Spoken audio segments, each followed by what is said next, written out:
and 41 in Cumbria. The A1M southbound between junctions 63 and 62 in Durham is closed due to a serious collision. In Warwickshire, 2 of 3 lanes are closed on the M6 southbound between junctions 2 and 1. A collision on the M25 anti-clockwise between junctions 17 and 16 in Hertfordshire has closed 2 lanes. And on the trains, expect disruption in Avanti West Coast services between Glasgow Central and Carlisle. For more travel news, go to gbnews.com. This Christmas, we're giving you the chance to win our biggest cash prize of the year. An incredible £85,000 in tax-free cash could be yours. And we've come to the fabulously festive Aurora Collection Resort here in Lapland to celebrate. £85,000 of tax-free cash really could be yours. For another chance to win £85,000 cash, text cash to 63225. One entry costs £2.50 plus one standard network rate message. Or text bonus to 63225. 5 entries cost £5 plus one standard network rate message. Go to gbnews.com/win. Entries start at £2.50. Call 0903 686 3232. Calls cost £2.50 plus your network access charge. Or post your name and number to GB18 PO Box 8690 Derby DE1 9TT. UK only. Entrance must be 18 or over. Lines close at 4 p.m. on the 30th of January. Please check the closing time if listening or watching on demand. Good luck.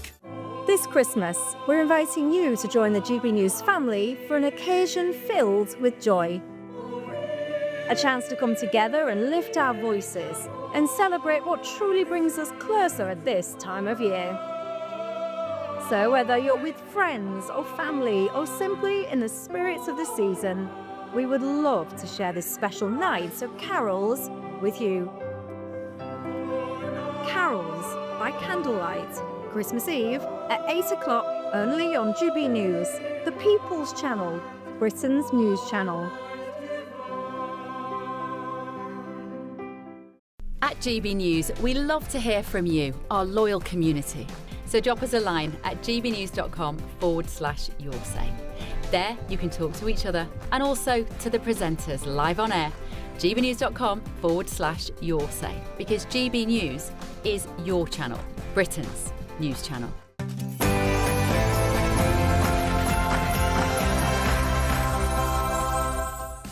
A very, very good evening to you, and I hope you're having a wonderful Christmas.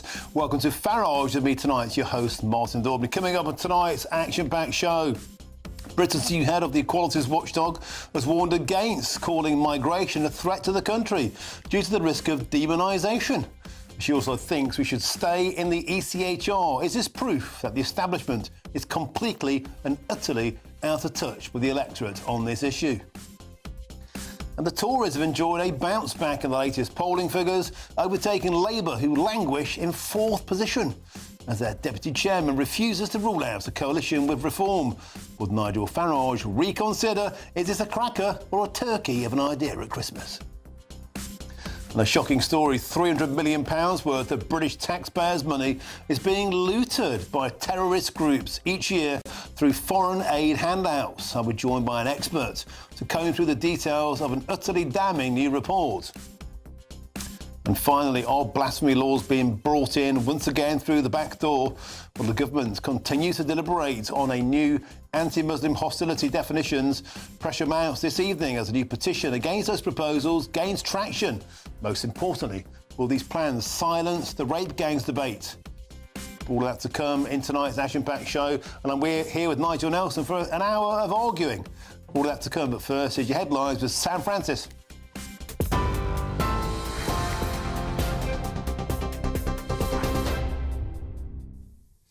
Martin, thank you. A very good evening to you. Just after 7 o'clock. Well, the top story tonight, a man has been charged with 56 sexual offences against his ex-wife, as 5 other men also face charges linked to the same victim. 49-year-old Philip Young is accused of multiple counts of rape, drugging his former spouse and other serious offences over a 13-year period. Wiltshire police say 5 additional men have been charged with sexual offences against Joanne Young, who has chosen to waive her right to anonymity.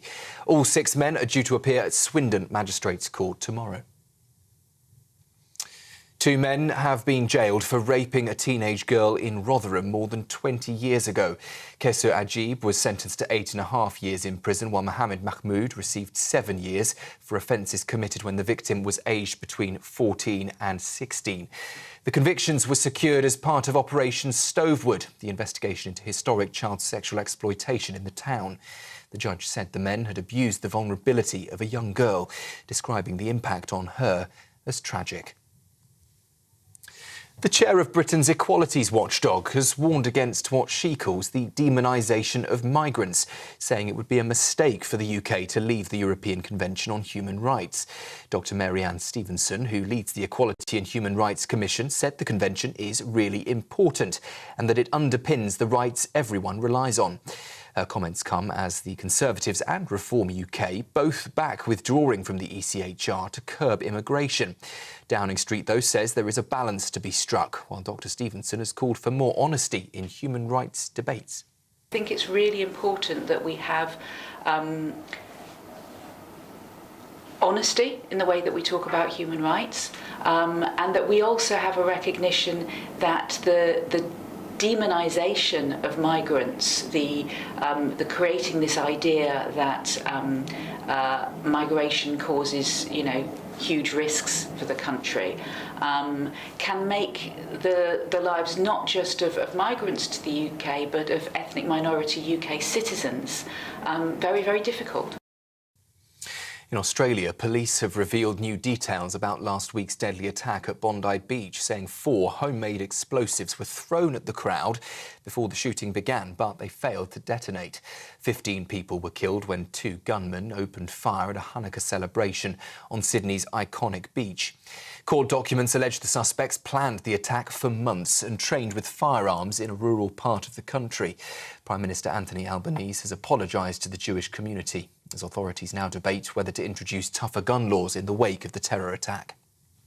Emotions were raw and a lot of people in the community are hurting and angry. And some of that anger was directed towards me, and I understand that. As Prime Minister, I feel the weight of responsibility for an atrocity that happened whilst I'm Prime Minister. And I'm sorry for what the Jewish community and our nation as a whole has experienced. And the singer behind the festive classic Driving Home for Christmas, Chris Rea, has sadly died today at the age of 74. The Middlesbrough-born musician passed away peacefully in hospital following a short illness, surrounded by his family. Rea found fame in the late 70s and 80s, of course, with hits including Let's Dance and The Road to Hell, with 2 UK #1 albums. Tributes have been pouring in since that announcement, with Middlesbrough Football Club among them, calling him a Teesside icon. Those are the 7 o'clock headlines. I'll be back with you again at 8. Now, though, it's over to Martin.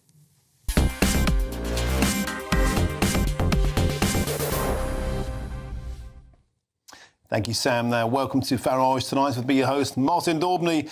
Now, Dr Mary-Ann Stevenson, she's the new head of the Equality and Human Rights Commission, has used her first intervention since taking the job to hit back at politicians who have branded migration a threat to Britain.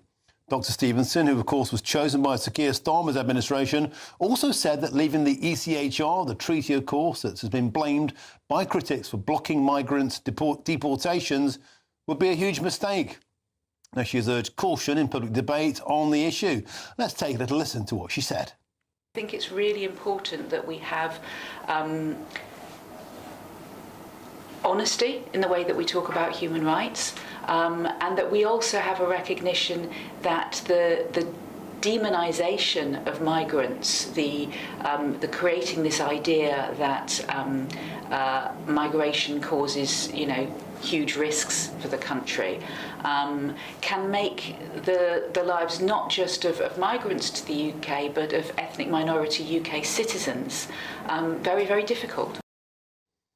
Well, once again, are the unelected elites utterly out of touch with the electorate? Well, join me now is the Research Director at the Centre for Migration Control, Rob Bates. Rob Bates, welcome to the show. Merry Christmas to you.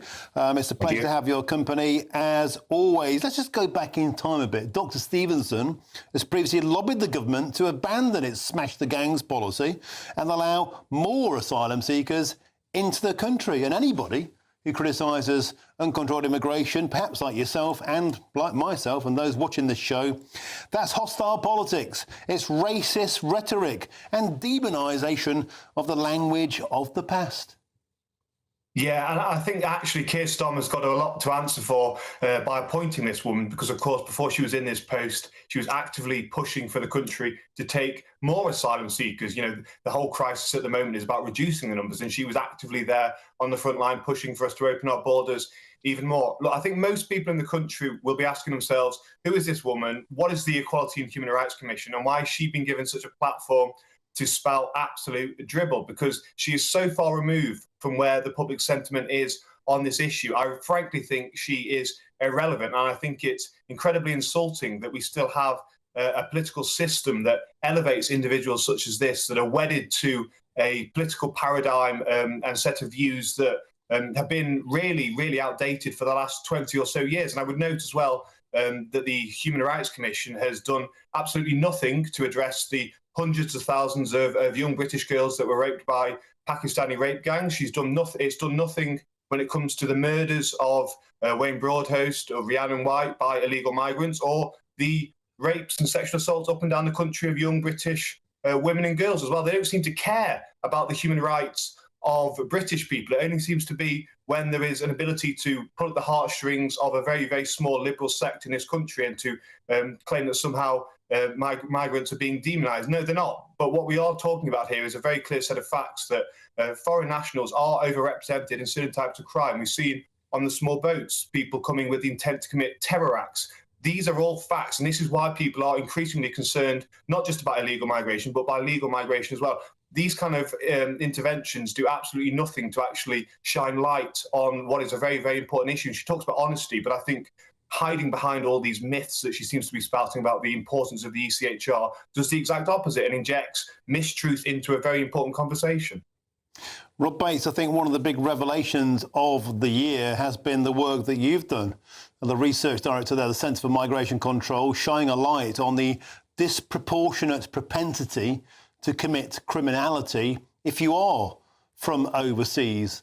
Afghanis, 22 times more likely to be sex offenders. Eritreans, 20 times more likely. I believe your research showed there are 158 nations more likely to indulge in criminality as compared to the British indigenous population, if you like, per capita. The facts are the facts. They won't give us the full facts, but when we analyse them, it proves that this notion that if you criticise any of this is racist is simply a fantasy. Well, exactly. But what we're seeing is the dying political and media order really closing ranks, and they loathe now that this information is coming to light. They loathe that people know that foreign nationals accounted for up to a third of sexual assault convictions last year, or that up to 47% of those charged with sexual offences in London last year were foreign nationals. This is the kind of information that blows apart the multicultural open border agenda that they've been gleefully pursuing and inflicting on the people of this country against their wishes for decades now. So look, these kind of things are going to become more and more prevalent, these kind of interventions, as we approach the next general election. But I think they've really jumped the shark when it comes to trying to make the case for mass migration. I think people just simply don't buy it. And as for the argument about staying within the ECHR because it somehow was used 20 or so years ago on a certain case, I think really that is indicative of how it doesn't serve the interests of the British public. Actually, if we're keeping in 19,000 foreign criminals that we can't deport, a large part because they make appeals to the ECHR, I would argue that really makes the case for leaving very straightforward. Rob Bates, why do you think it is that the lawyer class are so addicted to these huge conventions, the ECHR, the Equality and Human Rights Commission themselves? They just seem to live in a world where, you know, open borders is just a good thing. I think it elevates their sense of self-importance. You know, oh, I'm a human rights lawyer. How lofty does that sound? Well, maybe a few years ago, it sort of presents you as a custodian, a crusader for the downtrodden and those that are vulnerable. But actually, that's not what human rights law is about in any way, shape or form at the moment. It is really about keeping criminals that aren't wanted in this country. It's really about keeping Britain's borders absolutely open. And I think, of course, we've got a Labour government that is stuffed to the back benches with these kind of individuals. And this is why this lady was appointed to the role. But again, I think actually we've moved on as a country now. These kind of people just hold no sway. They don't really connect with what people are feeling or experiencing in their everyday lives. And actually, the sooner these people are put out to pasture, the better. Rob Bates, it got me wondering today. We have a multifaceted Prime Minister, don't we? On the one hand, we're going to smash the gangs. Well, that hasn't worked. But there's a tough talking rhetoric from Shabana Mahmood as well, which plays out well with the Red Wall. At least it makes the right noises. But then we have the chief of the Equality and Human Rights Commission saying a completely and utterly diametrically opposed thing. Which of those two positions do you think is the real Keir Starmer? Oh, without doubt, the one that gears towards open borders. I mean, even the rhetoric actually masks what Labour are trying to do with their asylum plans and their settlement plans. The tough talk from Shabana Mahmood really was actually throwing red meat to an electorate that is increasingly fed up and disenchanted with the way our borders have been handled. But when you look below the surface, you see that there's plans to create safe and legal routes, to effectively grant an amnesty to illegal migrants, to make it very easy for low-wage individuals to still stay on an expedited route to settlement. So I don't buy into this idea that actually the Labour Party are in any way taking this issue as seriously as they should be. I think they're treating it as an issue of cosmetics, trying to sort of put out sexy-sounding press releases that make it think that they realise the importance of this issue. They don't. They quite clearly don't. And actually, they feel very uncomfortable talking about this. And you can just see it with every time Keir Starmer gets up behind a podium and has to try and talk about the issue. It goes against every cell of his body. Do you think their calls, the calls to keep Britain, the United Kingdom, in the European Convention on Human Rights from the boss of the Equality and Human Rights Commission is actually an act of self-survival from the lawyer class, from the establishment class? They're now almost circling the wagons around their own little fiefdom.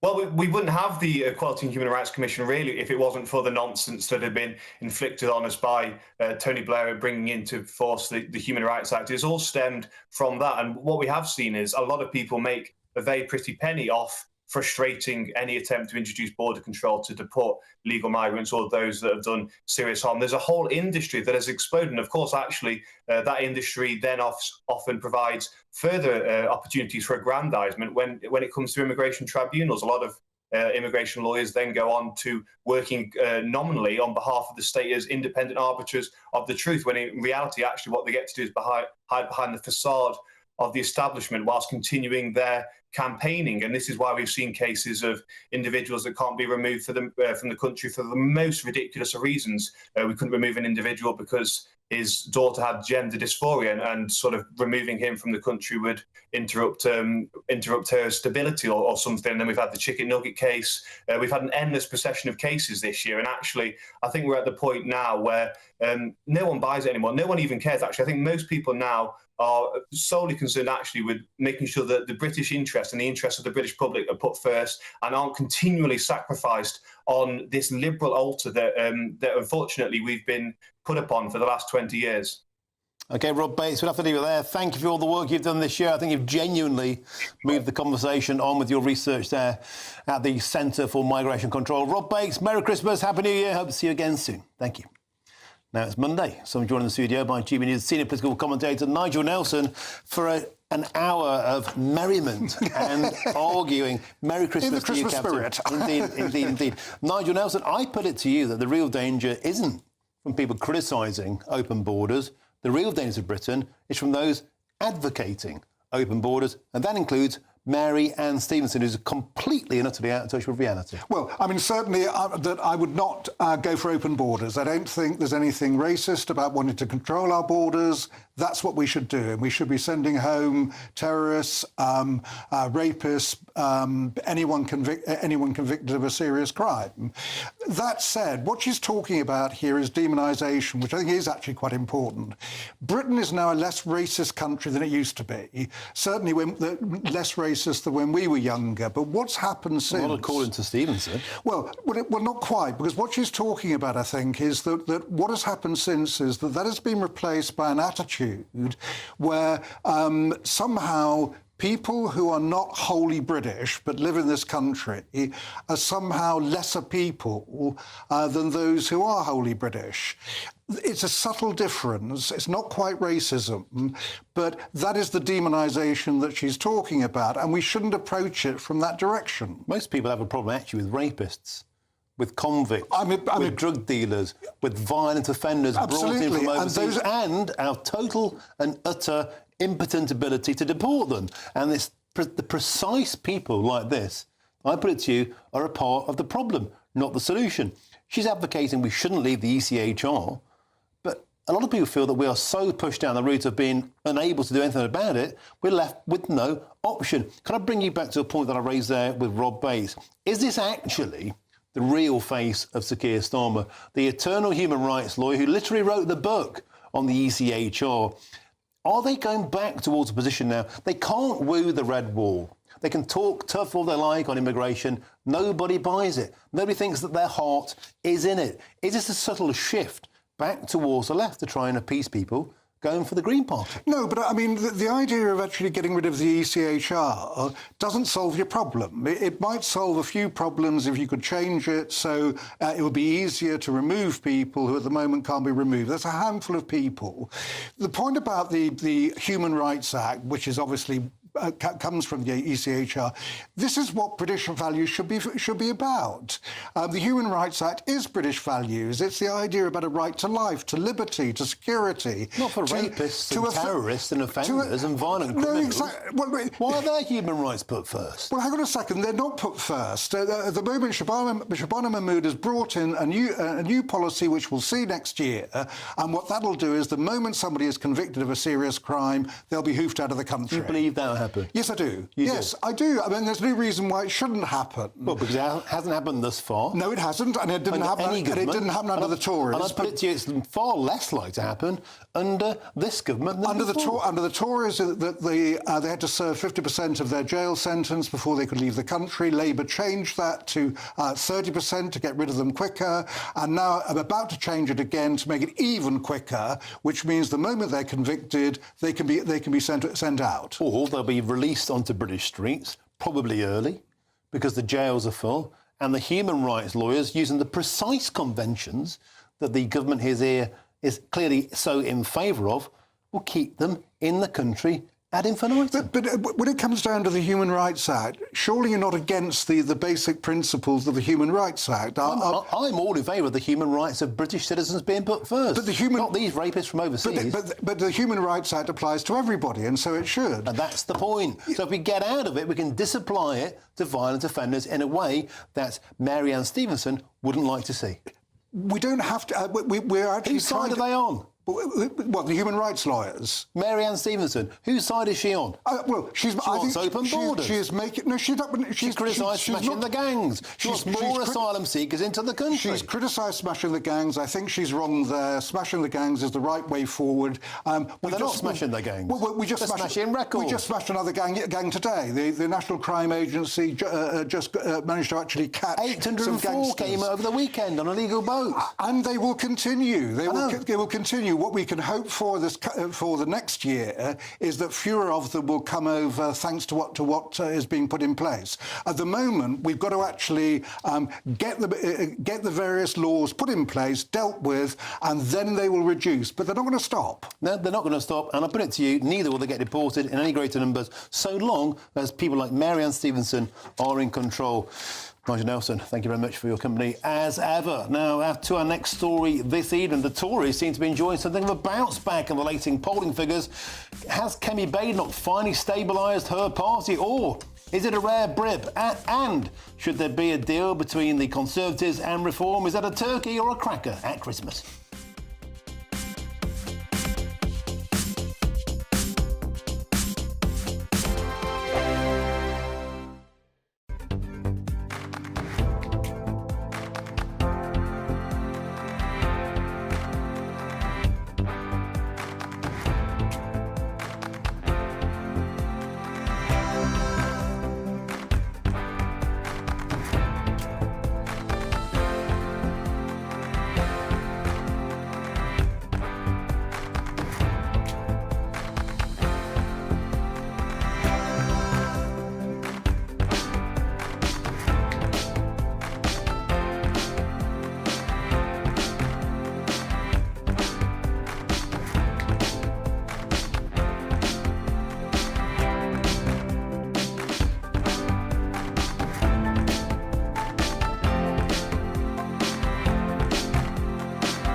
Mornings don't have to be tiresome, especially if you have the right company.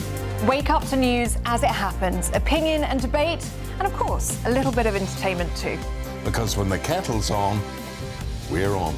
That's Breakfast on GB News, a show worth waking up for. Every morning from 6 a.m. Only on the People's Channel, Britain's news channel. We'll spread the news, you spread the word. From the school run to the home run, watch a new show for all of Britain. So he can say whatever he wants. A straight talking show where all voices are heard. And, you know, when are we going to stop talking about smashing the gangs and actually do it? With the stories that matter from every part of our country. There's a bit of a crash landing there for your Chancellor. Bold, fearless and standing up for you. That's me, Martin Daubney, 3 p.m. till 6 p.m, weekdays, here only on GB News. The People's Channel, Britain's news channel. Westminster's full of talk, but out here, it's the real world. Am I allowed to talk then? No, that's it. This is where it matters, real people and real lives. That's what politics is all about. In fact, has Trump made a good start? No. Straight answers, no spin, and just a couple of pints. How many fingers have I got up? About 10. So join me for Lee Anderson's Real World every Friday at 7 p.m, only on GB News. The People's Channel, Britain's news channel.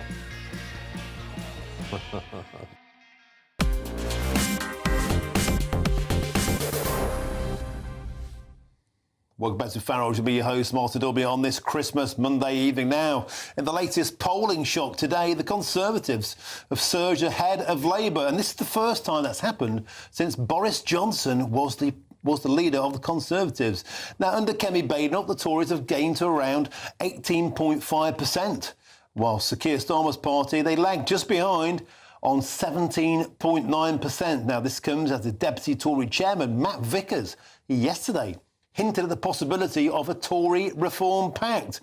When asked whether it was time to unite the right, he said to come back and ask before the 2029 election. I'm delighted now to be joined by the political scientist, the pollster and Professor St John Curtis. Sir John Curtis, a delight to have your company for one final time this year. This is indeed a rare treat. Once again, a Merry Christmas to you. Here's the question. Is this a blip? Is this something of a miracle at Christmas, a cracker for the Conservatives? Is this a one-off, or is there something that we talk about often here? Is there momentum of a Tory resurgence? Well, I think the answer to, Martin, is probably none of the above. What is true is that it does look as though the fall in Conservative support that happened during the course of 2025, they started the year at around 25%.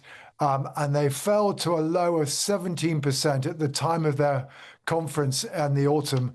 They've edged back up, Martin. That's the word I would use. They've edged back up. And as you've said, they are now perhaps neck and neck with Labour in the race for second place. I think on average, if you take the 9 companies that have polled in the last 4 weeks or so, on average, they now put the Conservatives at 19 points. So they're up a couple of points. The reason why is fairly clear, and that is that the losses to reform have been stemmed somewhat. So when the Tories were down to 17% in the early autumn, they were losing 1 in 3 of their 2024 voters to reform. That figure is still high, but it has fallen back to 28%. It's fallen below the 30% mark. And indeed, you know, as the Conservative vote has gone up by a couple of points since the early autumn, so indeed support for reform has gone down by a couple of points. The battle that Kemi Badenoch faces is primarily a battle with reform for those who are, as it were, broadly speaking, on the right of British politics.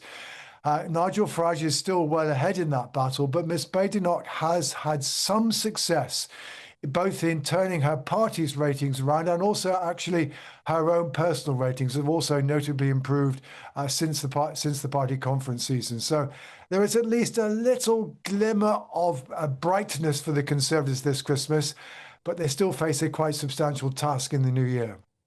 And Sir John, is it fair to say that Kemi Badenoch looks more attractive when compared to Sir Keir Starmer? Because his popularity has gone downhill faster than the Jamaican bobsleigh team. He's literally vanished. Oh, absolutely. Miss Badenoch is her net favourability rating is much better than that of Keir Starmer. I mean, Opinion now puts her at -10. Best figure for the year, Keir Starmer is in around the -40 mark. YouGov's figures are not dissimilar. We should bear in mind, however, that it's still the case that many more people just simply say, I can't tell you what I think of Kemi Badenoch. I don't know enough about her. But again, one of her achievements this autumn, that number has been falling. And at least as that number has fallen, her rating has been improving. So she's now been getting better known, and in so doing has been managing to impress on people. Now, I think the truth is, many commentators would say that she's got much better at Prime Minister's questions in recent weeks. Indeed, she has admitted by herself that she feels she's got rather better at that. She's certainly got rather better, I think, at short-term political tactics. You know, those crucial 20-second clips you need to be able to do, short, sharp, to the point, for news, for what you in the trade call news packages, when you have quotes from all the parties. She's got much better at that. And the Conservative Party has begun, at least, to try to say to itself, well, look, we are at least a party that thinks seriously about the economy. And to be honest, we're not sure you can trust Nigel Farage on the economy. Now, I think that's still a pitch that needs to be fleshed out much more. I'm not sure yet we really know how the Conservatives will run the economy more successfully than Labour to get that economic growth that's proving so elusive. But at least they've identified an area where perhaps reform are not so attractive to voters as they are, for example, on the issue of immigration. OK, so John, I'm joined by Nigel Nelson. He's got a question for you. Yeah, so John, sure. I think I'm getting almost the answer to it in the way that you're talking at the moment. But the Reform have spent a lot of the year about 10 points ahead. Do you think that the party has now peaked, that that's the limit that they will go? Well, the answer is I wrote a piece for GBNews quite some time ago, Nigel, when they were running at about 32%, saying, you know, I suspect that 30 to 32, 33% is probably peak reform, for the simple reason that support for reform is very, very heavily embedded amongst those who voted Leave back in 2016. They've got over 50% support amongst that group. Now, even if everybody who now currently backs Brexit were willing to vote for reform, you wouldn't be ending up with much more than 40% of the electorate, because Brexit's not as popular now as it was back in 2016, and a lot of people say they don't know. You're never, ever going to get all of a market. So I think the truth is reform so far, they got to 30% in May. They've been running at or slightly above that ever since, and they're at the moment still at 30%. But I think they've been plateauing for quite some time, and it's just interesting. I think we can say no more than that, Nigel. The Tory losses to reform just seem to have gone down a bit during the autumn, and that's the reason why support for the Tories are back up a bit. But it's still, I mean, the fundamental problem that the Tories face is that what Nigel Farage did this year, he did half the job last year, and what he finished off this year was taking away from the Conservatives the coalition of Leave voters that voted for Boris Johnson in 2019 to get Brexit done. The Tories lost that coalition. The challenge they face is how can they get them back? They've just perhaps maybe started a little bit on that journey. But as I said earlier, there's still an awful lot left for them to do. I guess, John Curtis, we have to leave it there. It's a pleasure to have your company, and a very, very Merry Christmas to you, sir. Hope to see you again in the new year. Thank you very much indeed. Nigel Nelson, let's continue this conversation here. When push comes to shove, at the moment, anybody seems more attractive than Keir Starmer. And Zach Polanski, a guy that wants to legalise all drugs, who wants open borders. He's got some very questionable people in his ranks who seem to be dangerously, how should we put it, fruity around Islam. Everybody seems more attractive at the moment because Keir Starmer is simply so unpopular with the electorate. And I put it to you as well. At the moment, there could be a bit of a Kemi bounce, but can people truly trust them? The Boris wave, they failed on Brexit, many people believe. Can they be trusted again? Well, the trouble that the Tories have got is the baggage they carry. So that's 14 years of baggage because they're in government for that long. People will remember the Liz Truss budget for an awful long time. So the Tories have got a problem.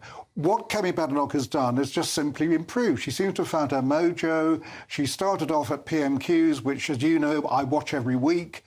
She started off really badly. Keir Starmer was able to wrong-foot her all the time, and now he's on the back foot. That she's improved hugely. She's got a new team of advisors around her.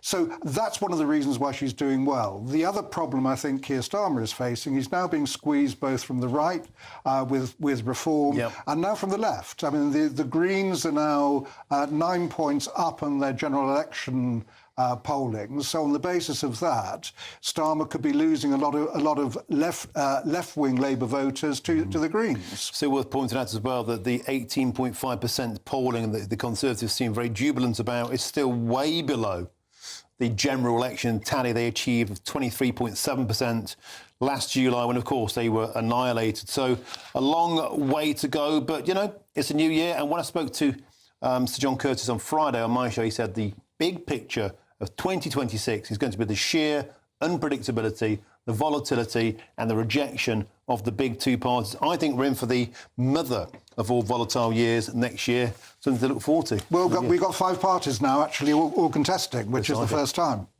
Nigel Nelson, thank you very much, as ever. And moving on to our next story after the break, an astonishing story, shocking truly. £300 million of British taxpayers' money is being looted by terrorist groups each year through foreign aid handouts. That's your money going straight into the hands of Hamas, straight into the hands of the Houthi rebels. I'll be joined by an expert next who wrote this report to comb through the damning details of this astonishing new report. That's next on Farage.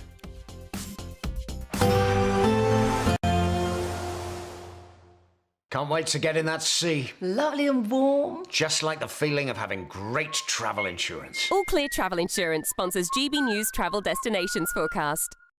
Hello there and welcome to your winter sun forecast from the Met Office. If you're looking to head towards the Mediterranean for the Christmas period, it is going to be quite unsettled in quite a few locations. The best of the sunshine probably across the Canary Islands, but for Spain it is going to be cloudy with some outbreaks of rain. And for Western Italy we will have some thundery showers, and that band of showers will continually push its way towards Greece as you head through the week. And it will be quite chilly in a few spots, but for Tenerife we are looking at highs of around the low 20s. All Clear Travel Insurance sponsors GB News Travel Destinations Forecast. Hi there and welcome to the latest update from the Met Office for GB News. Although it is turning much drier during the next few days, it's not necessarily turning sunnier. We do have extensive cloud, low cloud at that, giving widespread hill fog in places overnight. Low pressure remains to the southwest. That's going to continue to bring some showery rain towards southwestern parts of the UK, even Wales from time to time overnight and into the start of Tuesday.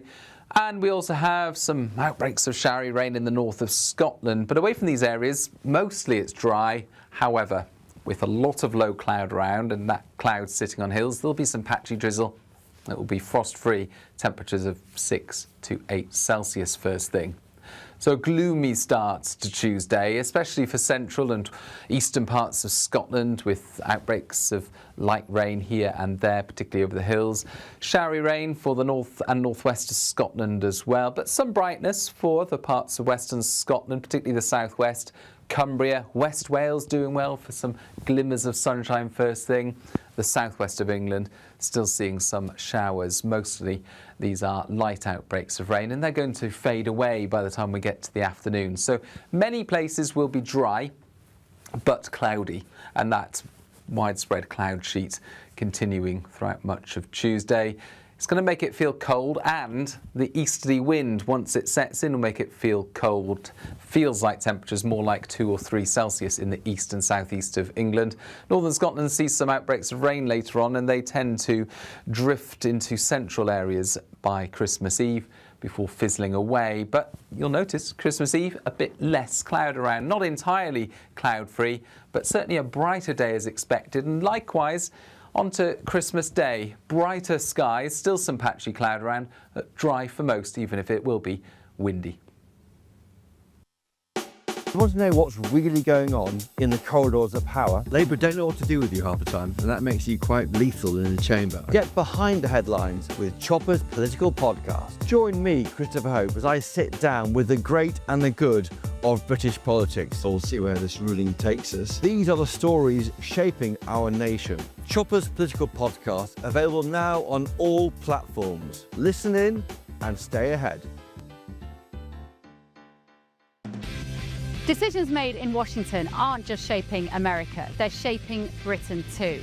From migration to global security, from crime to health. Whatever happens in the White House today will be felt in your town or city tomorrow. That's why The Late Show is live from Washington, D.C. Cutting through the politics to show you what it all means for Britain. The Late Show live every night at midnight. Only on GB News, Britain's news channel.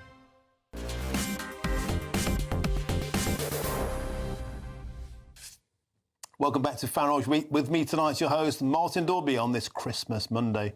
Now, brace yourselves, because as much as £300 million of British taxpayers' money is being looted by terrorist groups each year through British foreign aid handouts. That's a shocking new report has concluded. The Henry Jackson Society claims that militant groups such as Hamas, the Houthis and Boko Haram are exploiting the cash and voucher assistance scheme designed to support civilians in conflict zones. Is this really the best use of British taxpayers' money? Well, to tell us more, I'm now joined by the author of the reports, the Senior Research Fellow at the Henry Jackson Society, Andrew Fox. Andrew, welcome to the show. A pleasure to have your company, and a very, very Merry Christmas to you. It certainly is a Merry Christmas if you're a foreign terrorist being showered with money and we have simply no idea where it's going.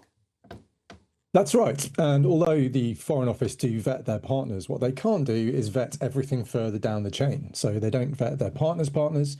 They can't vet local financial networks on the ground in these countries. They can't look at market actors, brokers or intermediaries who are all able to skim money off the cash and voucher assistance scheme.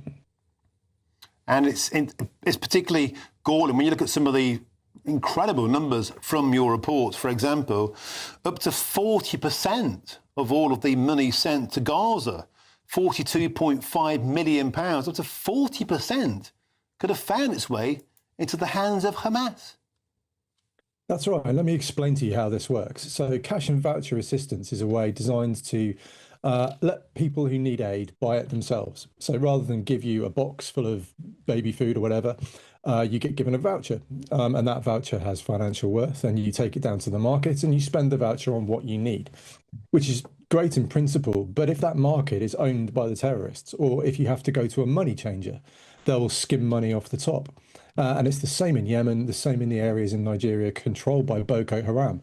These are economies that are run by terror groups. So if you inject cash into those economies, it's inevitable that some of that cash is going to end up in the pockets of the terror group. It says here in Yemen, which received $161 million worth in aid in vouchers during the previous year, Houthi militants were diverting more than 10%, while simultaneously taxing traders. Andrew Fox, I put it to you, with such leakage, with such corruption, should the entire scheme be scrapped? Well, it's an important point to note that nobody's saying we shouldn't put humanitarian aid into these areas, and there is always going to be some leakage. The bigger question is, how do we properly put safeguards in place? And for the Foreign Office to say, yes, we vet our partners, really isn't a good enough answer. They need to have better scrutiny and better assurance all the way down the chain. And there's a really good reason. And that's because whilst this is well-intentioned, if you inject cash into the pockets of terror groups, what you're actually doing is making them in a position where they can fight on for longer. And so rather than help the people, actually, in the long term, what you're doing is prolonging the war and prolonging the suffering of people who will need humanitarian aid. Do you think anybody has any idea this is going on? I mean, it's just mind-blowing to me that tens and tens of millions of pounds of money that people are going to work in the morning, they're getting up, they're setting their alarms, they're getting out there. It's galling enough to people. They feel they're funding the lifestyles of people on British soil, for example, in asylum hotels, or people born overseas taking universal credit. But for the money to go straight into the hands of terrorists whose sole basis is to eradicate the way of Western life is simply mind-blowing. Yeah, this is one of the biggest scams in the world right now.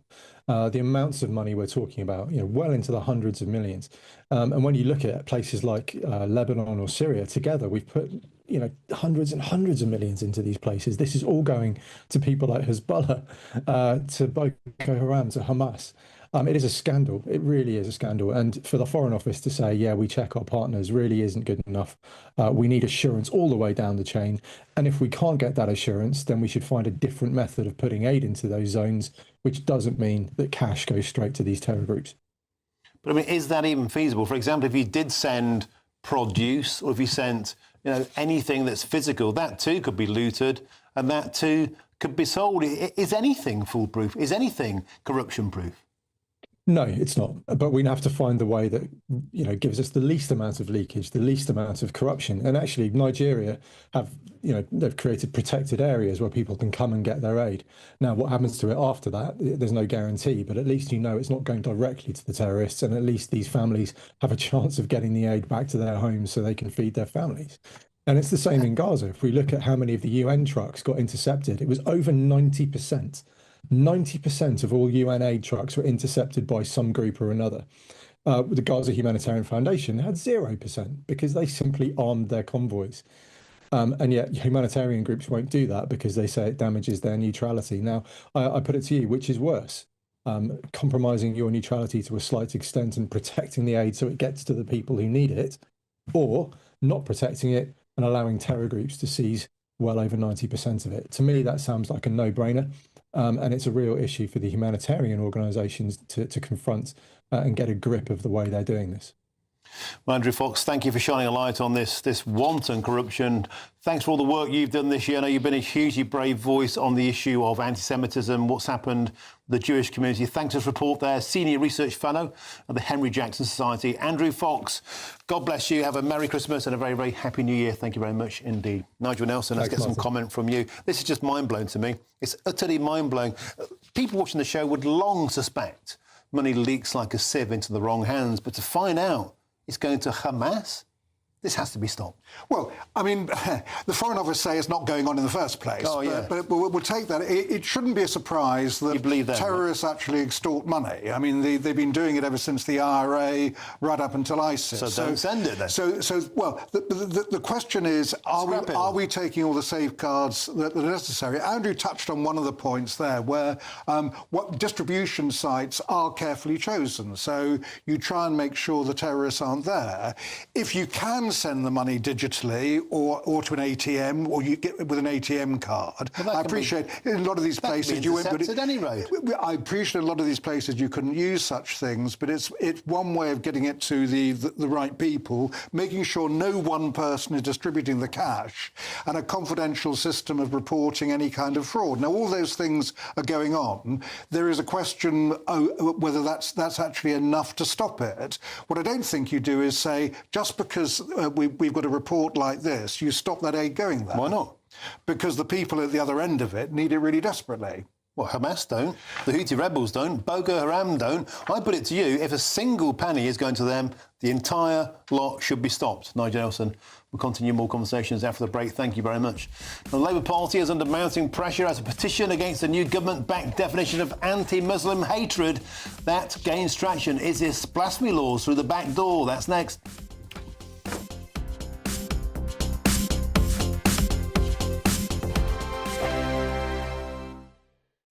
Exciting news. Every Friday, my Patrick Christie's Tonight Show is going to have a twist to it.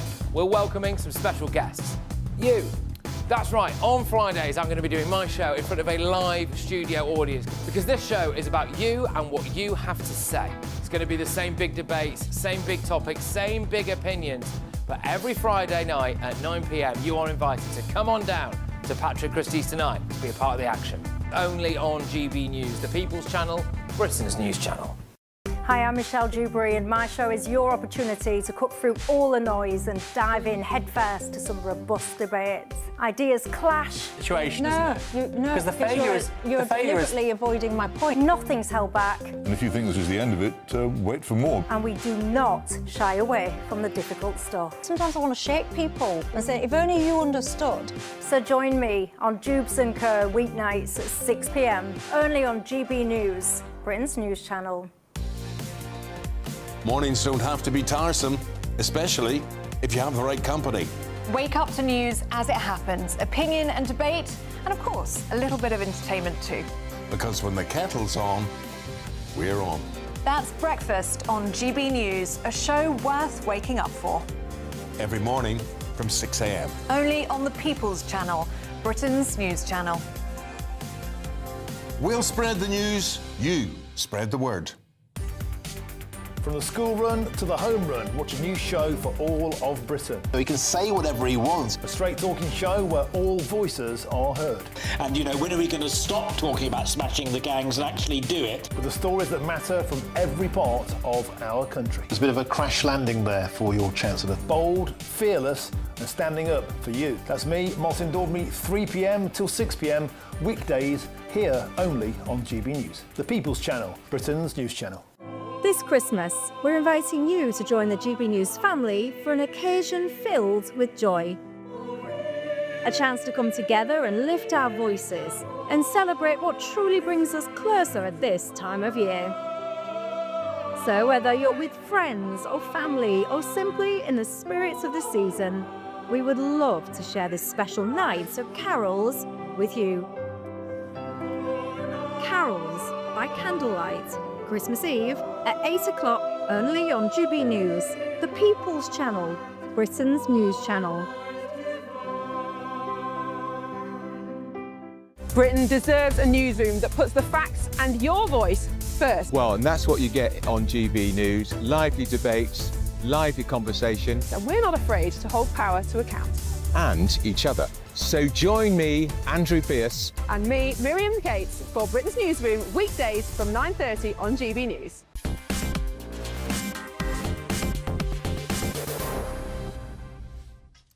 Welcome back to Farage, me, your host, Martin Daubney. Hope you're having a superb Christmas Monday evening. Now, a petition has been launched urging members of Parliament to scrap the government-backed definition of anti-Muslim hatred, as backers fear it'll stifle free speech and silence discussions on sensitive issues such as rape gangs. Well, I'm joined now by GB News' senior political commentator, Nigel Nelson. Nigel, we don't need any definition of anti-Muslim hatred. We don't need any definition of Islamophobia. We already have hate speech laws, and a lot of people feel this will just give special dispensation, special cover to those who cause us harm. We don't need this nonsense.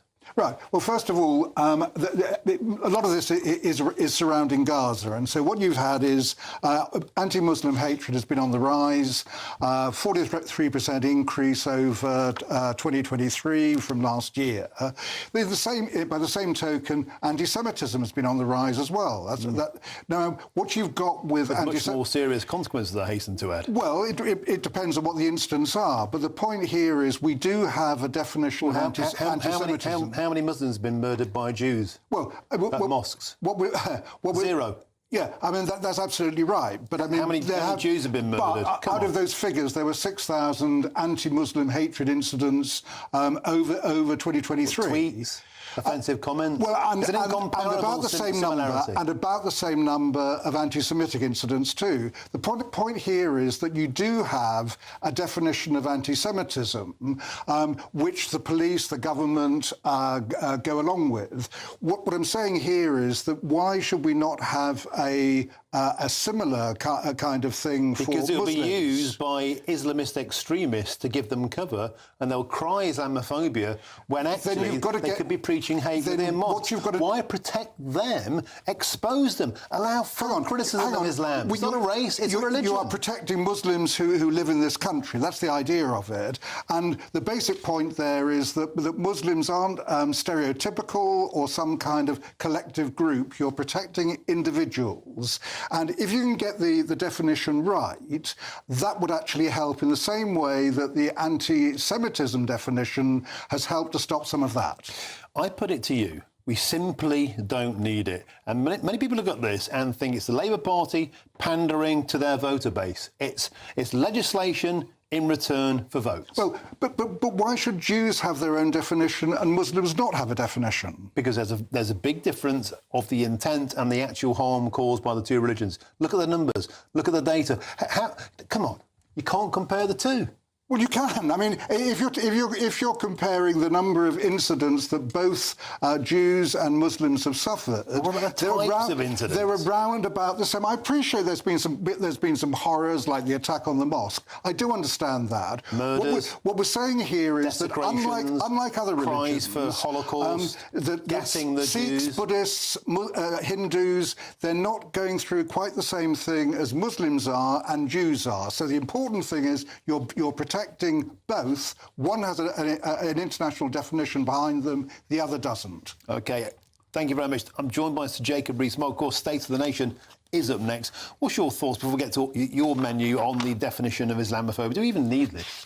I think where I disagree with Nigel, though he puts his case extremely well, as always, is that Judaism is a race as well as a religion, and Islam is not, nor is Buddhism, nor is Christianity. And therefore it's odd to have a definition for a specific religion when you don't have it for all religions. And I think that's the difference. And there are worries about freedom of speech, because you have to be able to say that Islam is wrong. You have to be able to say that, in my view, Judaism is completed by Christ. That needs to be something that it is legitimate to say. So, Jacob, you have 45 seconds. State of the Nation is up next. What's on your Christmas menu, sir? Well, it's very Christmassy, except not. We're going to be talking about Labour hating the countryside, why it's trying to ruin everything that goes on in the countryside, massive over-regulation, the death tax, now trying to ban trail hunting. It's all about disliking the rural way of life, not understanding it, being a remote metropolitan government with values that just don't get what goes on in the countryside, so they want to destroy the economy. Also helps their green agenda, which is, from their point of view, a side benefit. A Christmas feast befitting of yourself. Thank you very much. Sir Jacob Rees-Mogg is up next. State of the Nation. Thank you very much for joining me this evening. Thank you, Nigel. It's been a wonderful hour long of bickering again, just the way we love it. I'll be back tomorrow, 3 till 6 p.m. Up next, State of the Nation with Sir Jacob Rees-Mogg. Don't go anywhere.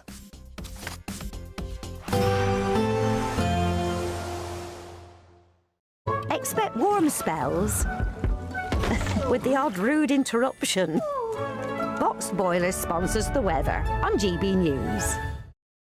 Hi there and welcome to the latest update from the Met Office for GB News. Although it is turning much drier during the next few days, it's not necessarily turning sunnier. We do have extensive cloud, low cloud at that, giving widespread hill fog in places overnight. Low pressure remains to the southwest. That's going to continue to bring some showery rain towards southwestern parts of the UK, even Wales from time to time overnight and into the start of Tuesday. And we also have some outbreaks of showery rain in the north of Scotland. But away from these areas,